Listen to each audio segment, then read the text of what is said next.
Bombshell belter Christina Aguilera has always worn her heart on her sleeve when it comes to recounting the pain and sadness of her childhood, admitting in interviews that she and her mother suffered at the hands of her father until her parents separated when she was only 7.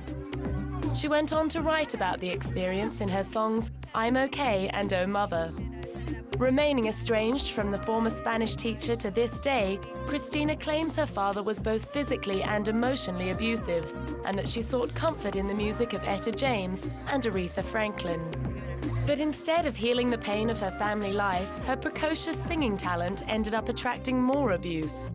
As soon as she developed a reputation for blitzing the competition at local talent shows in Pittsburgh, other contestants refused to compete against her. At school, her peers were said to be so jealous of her that she would be the victim of ridicule and even assault.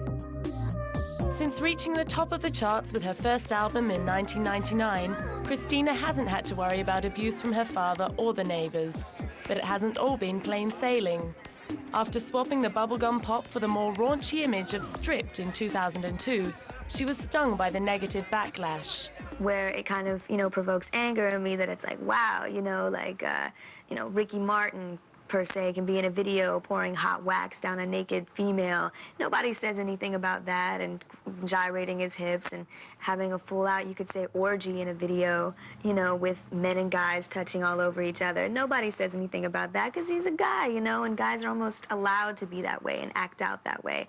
But when a girl does something or wears a short skirt, it's like, oh my gosh, there's a million names to call her for that and whatever. And I think there's a definite double standard, and, that can really be unfair. Despite her rebellious bravado, she ended up reverting to a more modest dress style for Back to Basics in 2006. But she hasn't toned down her fighting spirit. As well as allegedly being sued for non-payment by a co-writer on Stripped, she's also been dogged by stories of fallouts with fellow pop princesses Pink and Britney Spears. Although she insists the feud with Britney is nothing more than the wishful thinking fantasy of a gossip-hungry press.